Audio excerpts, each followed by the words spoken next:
When I was 15 years old, I was sexually assaulted for the first time. I was preyed on by a fellow classmate who I thought was a good friend. We joked and laughed together. He even went out of his way to sit with me in class. One day, he told me he wanted to hang out and cheer me up while I was going through a tough time. So he brought me to the woods in my 1 square mile town. Here, he forced vodka on me until I was losing consciousness. He kept trying to kiss me by hitting his face into mine and pushing me onto the ground. I remember him making me bleed and cry.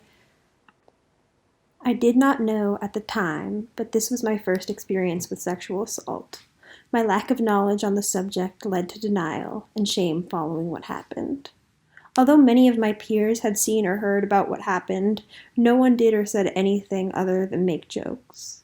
Either the behavior was seen as normal or no one gave a fuck, but I know it was a mix of both.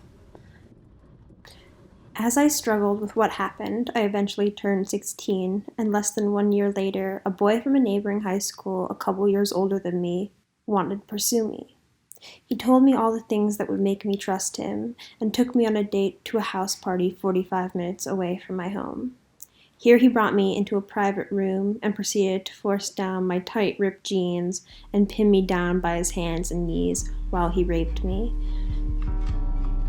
I remember so many details vividly from that night. Everything felt so frozen. I remember staring at the ceiling in the fluorescently lighted room, accepting my complete loss of control, while begging God to make it stop. I was ashamed of what happened that night, and immediately started feeling the effects of the trauma I experienced. Looking for support, I told my 2 best friends at the time what happened, but their reactions to my rape affirmed my own belief that it was my fault. One of my best friends told me that I could have stopped my rape by physically overpowering the man who did it. My other closest friend told me I should date the boy who raped me because he had already committed a sex act on me. During this time, my life became what felt like hell. I would have flashbacks every night and would lie in my bed and disassociate or cry for hours, terrified at what had happened. I lost 20 pounds in a month because I could barely eat or get out of my bed. I developed a chronic pain condition after the assault and have had headaches and migraines almost every day ever since. I hated myself so much I turned to self-harming, starving myself, different toxic relationships, and other unhealthy coping mechanisms to deal with the constant pain. The way I saved myself was receiving countless hours of therapy. Here I have learned again how to expose myself to my fears, regain the ability to be outgoing, and learn to be honest about what has happened to me. Not so long ago, someone I loved very much told me that it was hard to love someone so broken. So I made this video because I have something I want to tell them that I've learned during the healing process. While life-altering experiences may always remain with the person it happened to, it does not mean they are broken. I took responsibility for my own life and pulled myself out of the darkest abyss, and am stronger for it, not broken.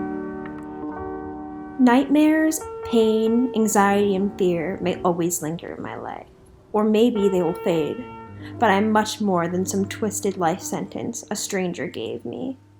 What has happened to me is not my choice, but I do have the choice every day to push on and try to be happy. Not just anyone can do that. Since I was born in 1999, nearly 17 million women, or a quarter of women, have fallen victim to sexual assault.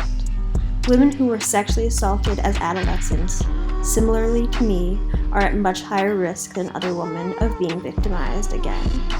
Sexual assault is never the victim's fault.